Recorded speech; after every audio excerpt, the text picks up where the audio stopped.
en Conseil des ministres de ce jour, il a été adopté un projet de décret portant approbation des statuts de l'économie des forces de défense et de sécurité. Effectivement, dans le contexte de guerre contre le terrorisme, il est apparu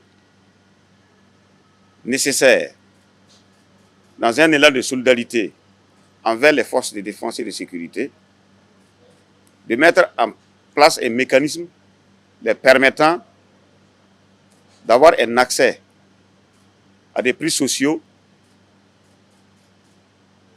des produits de consommation de grande nécessité et aussi d'autres produits divers. En effet, les forces de défense et de sécurité sont beaucoup plus préoccupées à ce moment à ce qui est le cœur de leur métier, c'est-à-dire la défense de l'intégrité territoriale et d'assurer la sécurité des biens des personnes, de leurs biens. Donc, il est nécessaire qu'on mette les dispositions en place pour qu'ils soient beaucoup plus concentrés et qu'ils aient le moral pour pouvoir vaquer à cette occupation et à cette nouvelle mission dont le prix souvent payé est la vie, de sorte à ce que leur famille soit à l'abri de grandes préoccupations. L'économie des forces de défense et de sécurité constitue donc une réponse stratégique aux besoins croissants de soutien logistique et social des personnels des forces de défense et de sécurité engagés dans la protection de l'intégrité territoriale et la sécurité des populations.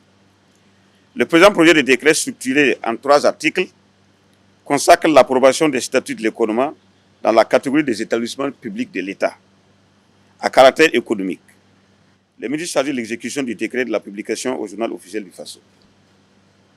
Quant au projet de statut, il comporte 57 articles repartis en 6 titres. Les objectifs poursuivis sont entre autres mettre en place une structure dédiée à la fourniture de biens essentiels à des prix sociaux pour les personnels des forces de défense et de sécurité et leurs familles. Renforcer le moral des troupes en améliorant leur pouvoir d'achat et leurs conditions de vie. Structurer un réseau logistique fiable pour la distribution des produits dans les différentes régions militaires et administratives. Et enfin, garantir une gestion efficace et autonome de ces structures sous la tutelle du ministère de la Défense et des anciens combattants.